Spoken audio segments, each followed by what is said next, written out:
박사님은 이제 대공수사 쪽에서 했고, 저희는 이제 그래서 북한 내지 북한과 연결된 나라 아니면은 이제 당시에 이제 구사회주의권 내지는 공산국가. 그렇기 때문에 그 당시에 우리 법 체계가 이제 적이라는 개념으로 이제 우리 대한민국이 이제 건국이 되면서 그 시대에는 이제 그 공산주의를 신봉하는 이제 공산권 국가하고 이제 북한하고 우리가 대립하는 자유민주 체제를 가진 국가인데, 우리가 그에 대응하기 위해서 이제 법제가 만들어지고 활동을 하면서 적 또는 적국이라는 개념이 법체제 속에 들어오게 됐습니다. 그런 상태에서 저희 나라가 발전을 해나가고 그러면서 외국에서 우리나라한테 가져가야 할 이런 것들이 그렇게 많지는 않았습니다. 다만 이제 공산체제로 넘어가느냐 안 넘어가느냐 이 체제의 싸움 문제였는데, 그 차원에서 이제 그 형법하고 뭐 방공법이라든가 국가보안법이라든가 군용법이라든가 이런 것들이 이제 당시에 정비된 것이죠. 그런데 이제 그 냉전 체제가 이제 허물어지기 시작합니다. 그래서 우리 나라에서도 북방 정책을 추진하면서 이제 구사회주의권 국가라든가 이런 국가하고 이제 수교를 하고 이제 외교 관계를 수립하게 됩니다. 그러면서 그 나라에 있는 사람들이 이제 90년대 초 수교가 되면서 물밀듯이 들어옵니다.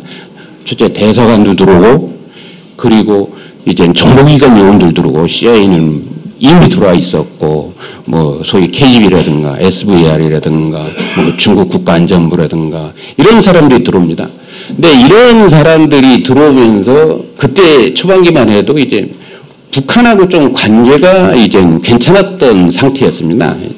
그렇기 때문에 우회적으로 연결돼서 북한하고 연결돼서 움직이는, 또 북한에서 공부를 하고 유학을 해서 한국어로 습득하고 한국 문화에 익숙한 사람들이 외교관으로 우리나라로 파견되고 상사원으로 의장해서 들어오고, 그 다음에 이제 그 특파원으로 의장해서 들어오고, 그거는 이제 그 나라의 중국이라든가 저기 러시아라든가 이런 거 다 가능합니다. 전체주의 국가 시스템이기 때문에. 그런 상황에서 움직이게 되기 때문에 그래서 저희 원에서도 그러면 지금 시스템에서는 이제 국가보안법이라든가 군사기밀보호법에 의해서 이제 북한에 대한 공산권에 대한 대응을 해왔는데 이제 흠결이 생긴 겁니다. 그러면서 수교가 되고 또 우리나라가 이제 국제적 위상이 높아가고 그러니까 우리나라에서 산업이 발전하고 경제 정책이라든가 통상이라든가 이런 게 발전하니까 그런 거를 가져가기 위해서 계속 들어오게 된 겁니다. 근데 그거에 대한 이제 무관심하게 되죠. 왜 그러냐면 그 사회 분위기가 저희 국정원이 안보기관이지만 과거의 업보 때문에 이제 제도적 뒷받침을 해달라고 저희가 늘 얘기합니다. 왜 그러냐면은 저희들이 이제 여기가 이제 방첩이 이제 대공방첩, 외사방첩이라고 표현을 하는데 북한하고 북한을 제외한 외국 세력, 외세 이런 부분을 이제 그들의 스파이 행위를 이제 저희가 외사방첩이라는 차원에서 이제 접근을 합니다. 그런 시스템으로 업무를 해오고 그런 문제가 생기면서 계속 간첩죄를 보완해달라 이 얘기를 수없이 제안을 합니다. 이제 대통령 업무보고든 어디 국회에 국정농합회가 있든 수없이 얘기를 합니다. 그래도 그게 이제 받아들이지 않습니다. 그러면서 지금까지 흘러왔고 이렇게 올라오는 과정에 지금 북한 이외의 외국이라든가 외국 단체라든가 비국가 행위자들의 위협이 이제 우리 안보를 위협하는 수준까지 오고 또 국가 기밀이라는 개념이 이제는 이제 외교, 군사, 뭐 정치 이런 차원을 넘어서 사이버 분야도 있을 수 있고 뭐 산업기밀일 수도 있고 첨단 방산기밀일 수도 있고 이런 차원으로 이제 넓혀져 갑니다. 그래서 여기 대한민국에 들어와서 움직이는 스파이는 이제 각국, 우방국, 적 구분 없이 다 들어와 있습니다. 그래서 늘 이제 신문에 나오기를 이제 서울은 스파이 천국이다. 스파이 활동이 좋다. 왜? 그들은 알고 있습니다. 우리의 법제가 미비하다는 것을. 그리고 북한 조직원들 같은 경우는 외국인을 이용하고 외국인을 활용합니다. 그러면은 어떻게 할 수가 없습니다. 제도적 시스템 미비 때문에. 그런 차원에서 힘들고 안 되기 때문에 저희들이 이제 외사 방첩, 외국과 관련된 외국 기관 단체 이런 것들, 비국가 행위자 이런 사람들의 안보를 위협하는 스파이 행위 이거에 대해서는 이젠 저희가 이젠 어떻게 대할 것이냐. 결국은 국가 기밀을 가져간다. 그러면 그 적국이 아니기 때문에 아까 말씀드렸죠. 계속 간접적 처벌 안 됩니다. 그러면 어떻게 해야 됩니까?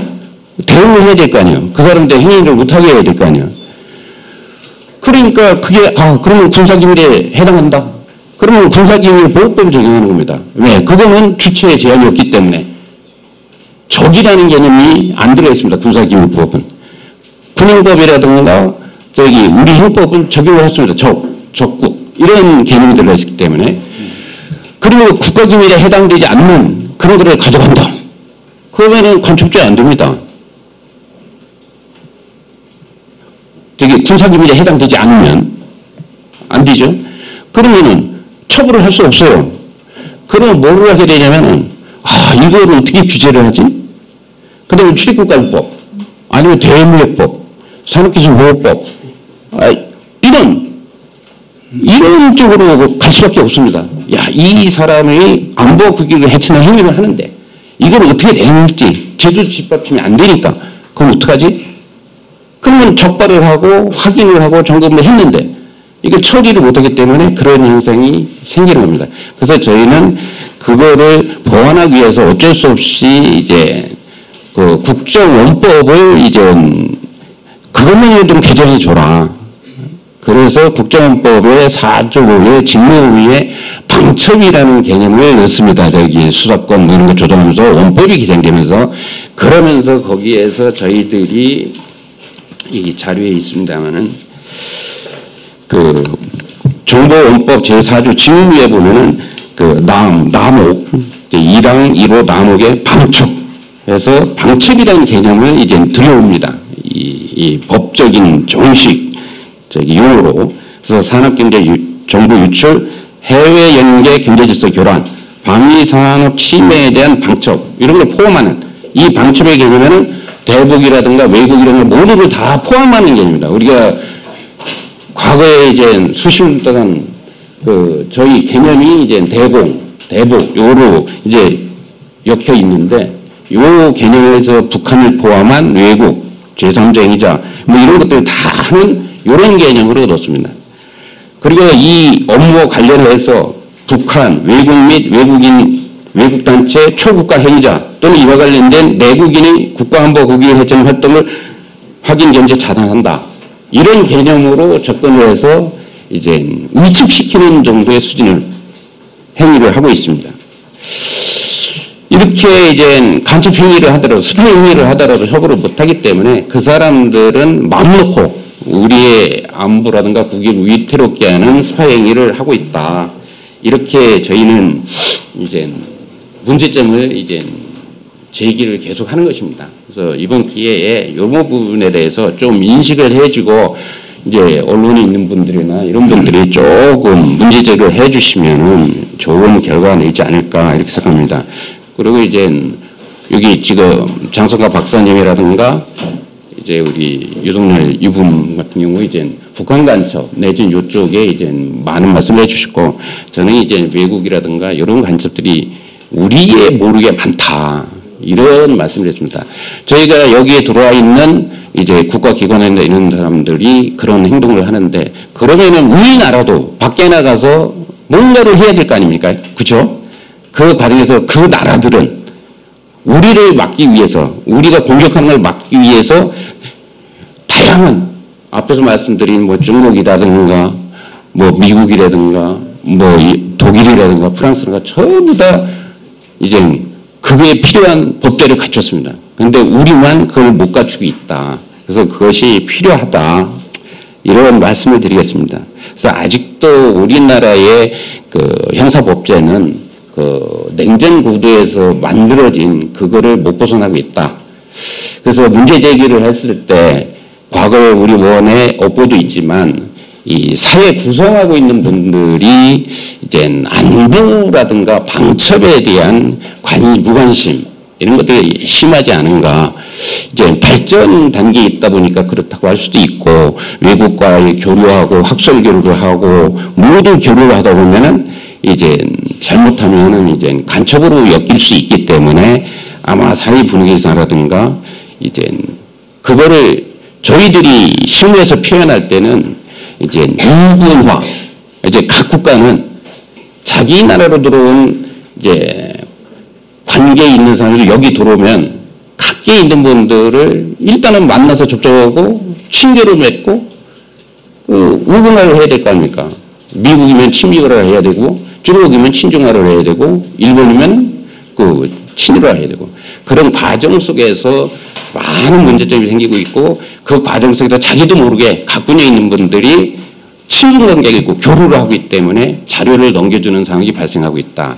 그런데 거기에 간첩으로 되지 않는다. 적이 아니겠다. 이런 생각을 갖고 있기 때문에 민감한 정보도 무의식적으로 넘겨준다든가 하는 상황이 많다. 그래서 일반 예방 효과가 없다. 그래서 이런 부분들은 이제 개선이 돼야 된다. 그래서 말씀드렸지만은 이제 이번 세미나의 논제에 맞춰서 간첩죄를 개선하고 아까 말씀드린 외국 대리인 등록법이라든가 이거는 반드시 관철돼야 되지 않을까 이런 생각을 합니다. 이제 이상입니다. 많은 관심을 부탁드리겠습니다. 안보수사 역량교육부터 유관기관 협력, 그 다음에 안보경찰의 수사 역량 시스템을 지금 지속적으로 추진하고 계십니다. 이와 관련해서 지금 대한민국의 18개 경찰청, 이 안보수사대 이 수사관 또는 지금 일선 경찰서에 있는 안보경찰관들은 이 정보사범수사 이 배부된 세미나 자료를 참조하시면 될 것 같고요. 이와 관련해서 어떻게 해야 되느냐? 지금 꼭 반영됐으면 하는 안건, 딱 시간 관계상 3가지만 말씀드리겠습니다. 이 대한민국을 수호하고 있는 안보경찰, 이분들이 지금 다양한 이야기들을 지금 많이 안보수사국에 전달을 하고 있고요. 이것을 지금 안보수사국에서는 어떻게 하면 여야 국회의원님들한테 전달할 수 있는 준비들을 또 하고 있을 수도 있습니다. 그래서 지금 다각적으로 이 형법상 4개 제안했던 의원님과 그리고 군형법 관련돼서 1분, 총 5분 포함해서 앞으로 이 간첩법 관련해서 다양하게 지금 추진하고 있으니까 이와 관련해서 지금 여러 의원님들이 이 안보경찰 법제화 전에 이렇게 공개적인 자리가 아닌 비공식적인 자리를 통해서라도 안보경찰이 수사를 어떻게 할 수 있는지를 이 도움을 줄 수 있는가, 이걸 이야기를 꼭 전달 받으셨으면 하는 바람입니다. 그 다음에 이제 2번째는 지금 아까 신원대 이 회장님 포함해서 많은 분들이 이제 말씀을 하시겠지만 외국에서의 활동이 굉장히 중요합니다. 그래서 특히 이 금년 1월 1일부터는 안보 분야, 특히 이제 국가 안보 분야의 수사는 안보경찰들이 진행을 하고 있는데, 이렇게 이제 간첩이라든가 해외에서 접촉하는 건에 대해서는 저희 경찰들도 수사 영역을 확대해야 됩니다. 그래서 이런 독자적인 시스템을 하려면 아무래도 경찰청 산하 국가수사본부 소속이 아닌 독자적인 노선을 걸을 수 있게끔 국가수사본부에서 탈피해가지고 이 안보수사본부의 외청 시스템이 반드시 필요합니다. 그래서 이 대한민국을 제외한 외국 또는 적국, 여기에 해당되는 모든 이 대한민국의 모든 기술이나 정보를 뽑아가려고 하는 사람들을 색출하려면 독자적인 노선을 걸을 수 있는 수사 시스템이 좀 마련이 필요하다. 그래서 국가수사본부 이 편제로 독립할 수 있는 입법안도 한번 검토해 주시는 게 어떤가, 그걸 첫 번째로 말씀을 드리겠고요.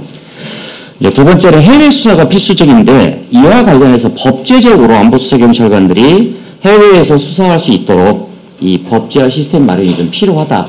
법이 없는 상태에서 움직이다가 다치기라든가 여러 가지 문제가 되게 되면 여기에 대해서 심각하게 문제점이 도출될 가능성이 있으니까 안보 수사관들도 외국에서의 그 공식적으로 활동할 수 있는 법제화 마련도 이번 간첩법 수사에 관련해서 따로 이 검토가 필요할 걸로 생각을 합니다.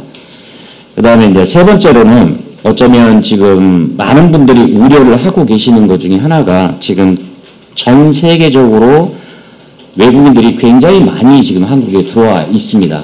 특히 이와 관련해서 지금 외사 업무가 지금 거의 마비 상태가 된 실정이고요. 또 지금 여러 가지 이제 수사가 강조가 되다 보니까 지금 256개 정도 서 중에 지금 안보과, 안보계 여러 가지 이제 문제점들이 있습니다. 그래서 이번 법제와 간첩법 관련해서 추후 그 대한민국의 이 간첩이라든가 여러 가지 산업 스파이, 그 다음에 방산 관련 기술 유출이라든가 외국인 범죄와 관계된 활동을 하려면 안보과와 안보계의 신설이 굉장히 필요합니다. 그래서 특히 접경지라든가 해양가라든가 국가기관시설 또는 군시설이 있는 그리고 산업기술기 굉장히 활성화되어 있는 지역에는 반드시 안보과가 돼가지고 수사 영역을 넓혀야 되고요. 그 외의 지역에는 외사와 안보 업무를 병합하는 안보계라도 신설할 수 있는 법안 이 세 가지 정도가 추진이 된다면 많은 도움이 될 걸로 특히 이제 간첩 관련돼서 활동하는 풋뿌리 정보 활동이 가능할 걸로 생각이 됩니다. 이 세 가지 정도만 간단하게 말씀드리고요. 다시 한번 이제는 정보사 포함해서 국방부 등 여러 가지 방첩, 방산 이런 문제가 언론에 좀 더 보도가 안 되게끔 좀 더 활동할 수 있는 기반을 좀 만들어 주셨으면 합니다. 고맙습니다.